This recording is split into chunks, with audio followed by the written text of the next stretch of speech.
black, young, well, not even gonna say young black people. You got a bunch of urban people with dirt bikes and four-wheelers that take a good part out of their day to let you know, man, it's people doing other things around this neighborhood than violence. So, you know, it's just a gathering of friends from different neighborhoods, from like in the area right now that's so gang populated right now. You got a whole bunch of people that just get together from different genres, different areas, and they ride as a unit. It's a bunch of communication. It's no speaking. It's just hand motions. But it's like poetry when we all move together though, and it's freedom. It's like freedom of speech, man. You're literally verbalizing with your bike. You got people that can do stunts. There's a lot of people that ride with me, man. They could really outdo these motocross guys, but they don't have the same opportunities because they're in the urban area where there's nothing like that being opportunity like given to them. So if there was a area designated for bicycle riding, motorcycle riding, ATVs, dirt bikes, that was managed and people in the community could use it year-round, do you think it would be used? Truthfully, since I don't want a license, y'all helping me, yes and no. Because they still gonna ride on the streets. Because how are you gonna get people from Bankhead, Simpson, Gresham? You got people from so many different areas trying to ride, and all they got is the streets. Ain't nobody got no trucks. A lot of these guys are 16, 17. I got a nephew, 13 years old. His first $1,800 he made, saved up, he bought him a four-wheeler because he wanted to ride with his uncle. So you gonna take a child's bike? It's just like they'll ride in the park if they could get to it safely. Okay. No problem, they would ride there, yeah. But there's a lot of people, man, we got $8,000 bikes, man.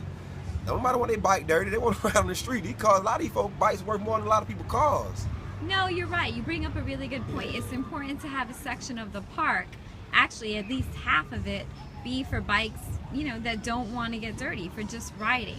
But if that portion, if that park entailed not only the dirt bike side, but a side for riding, do you think the majority of people would use it, or at least would it distinguish who was interested in really the ride and maybe who wanted to be an issue? You hear about people just wanting to break the law. Is that true?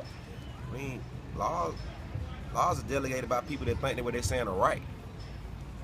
It's a lot of laws that are stupid. So if you got a bunch of parts that connect to each other where people can ride for a distance, yeah, they'll ride in there. There's a lot of people that would like the clarity of riding somewhere safe that's designated, where they don't have to go all the way to Durham town and ride and all that. But yeah, but there's no one trying to break the law. It's a vehicle. Just using transportation. What's your favorite part about riding? Oh man, the horn blowing. It feel like I'm in my old school again. Like, spend all my time putting some rims on the car, and I ride by a family and they blow at me. Hey, I'm on this bike and I'm just riding. And I got little kids. Hey, can you pop it up? I ain't gonna wheelie though, but you know, I'm just gonna ride. But it's the feeling though. It's something. You gotta be done road and feel it, man. It's a difference. Like I said, I ain't even have a bike 3 months. I bought one, didn't even know how to ride, but I knew when I got on, that's what I wanted to do.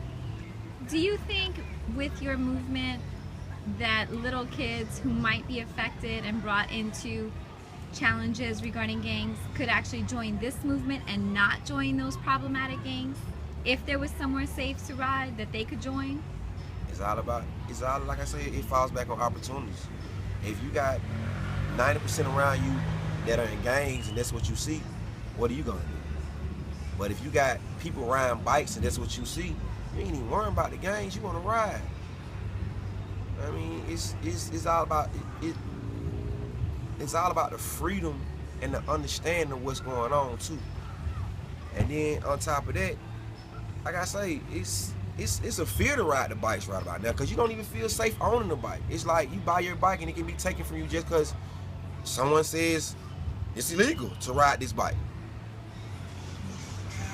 Like I say, if I was in a western town and I had a horse and somebody rode off on my horse and I had to ride my cow, you gonna take my cow? I mean, how do you know how you're affecting someone's life when you take their bike? And you take their bike and you impound their bike and you arrest them and lock them up. You got people that gotta go to work every day, but they just trying to get away from the woes of just being at work 12 hours. And I got kids in school and I gotta pay for school clothes. All I got this little piece of property is what I have for me that helps me clear my mind from my everyday. As a taxpayer, do you think that the police impounding bikes and confiscating bikes is the best way to use our tax dollars, or are there other issues that are more pressing that you would like to see the police involved in? You got to put emphasis on that with me. As a taxpayer, I am a taxpayer. I pay my Georgia taxes. So you using my money to chase me? I feel like an idiot. So, but it's so much more you can be doing around here than chasing somebody on a bike. Like you using up gas, you running lights, you trying to chase people. You're really causing a panic, because you're gonna chase somebody that has no understanding of what they're losing. They just panic. So you chase somebody who's panicking, and then what if they run into somebody else and cause a wreck? And you know, everybody don't want to lose every day. What do you think are some of the more pressing problems in the community that the police might be able to address if there was a place where people could ride legally and that wouldn't be a problem anymore? I mean, honestly, it should be like a step program or something. If you're gonna arrest me for a law I know nothing about, educate me on it. Tell me what law I'm breaking. Give me a warning. Let me inform me of what I'm doing wrong. Cause you think you're right and I think I'm right. But in the end, you have the power to delegate the way you want. I have no choice. I can't do nothing but apply to what you're doing. But you gotta let people know what laws are they breaking.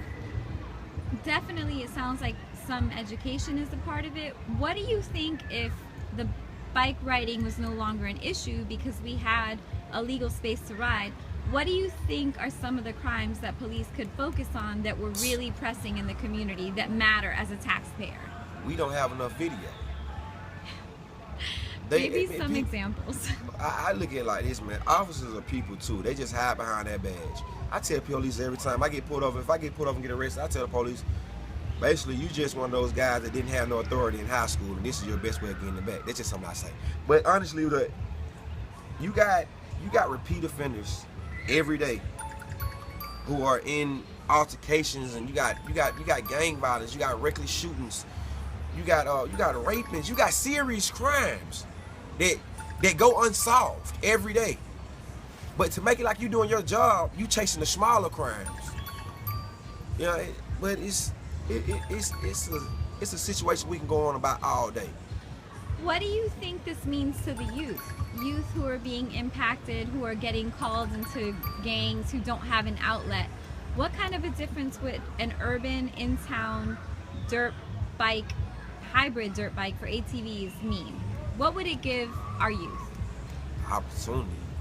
Honestly, if you open up something like that in the urban area, in the city, you got people around here, like I said before, you got people around here that ride better than motocross guys. And with that opening up, that's just like opening up a gym. You can have recruiters come, you can have scouts come. You got guys in there that can do anything on those bikes that those motocross guys can do. And with that, that's money. Anytime you get urban people you get them that outlet and that voice, they always shine.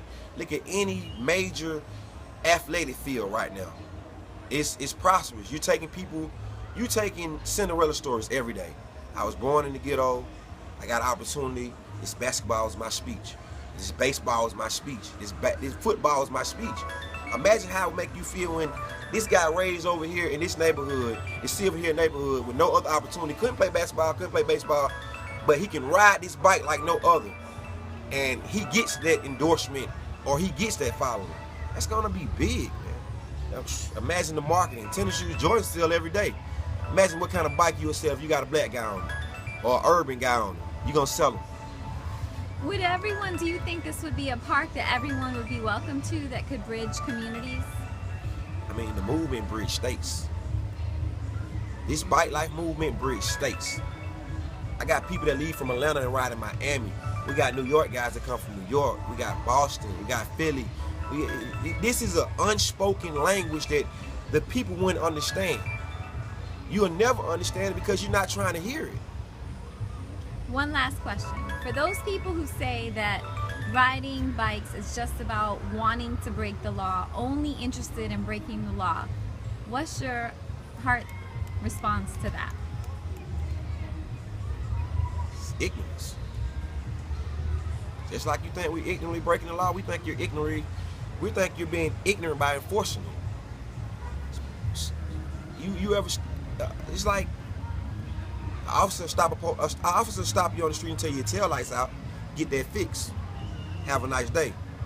Stop me on the street when I'm on a bike and tell me what I'm doing wrong. Why is this illegal for me to ride this bike? Still, no one knows. They keep saying dirt bikes are for the dirt.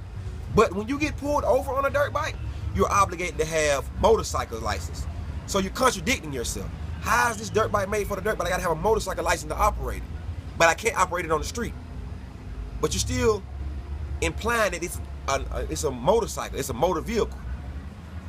So it's like, it's a catch-22. I'm gonna lose or I'm gonna lose. So educate the people on what they're doing wrong before you're gonna say they're being whatever, vigilantes. That's what you want to call them, vigilantes, breaking the law.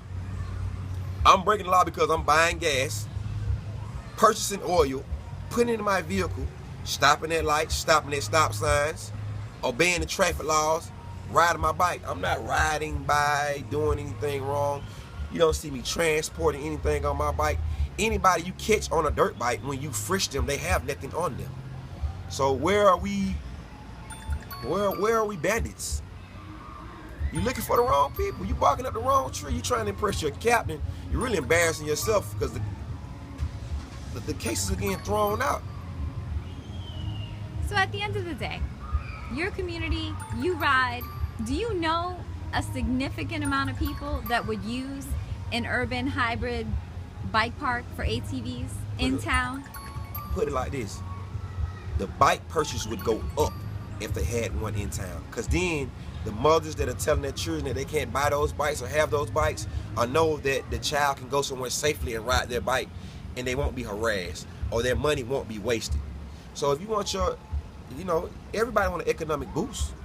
So if you want an economic boost and that extra revenue coming into the city, you put that down here.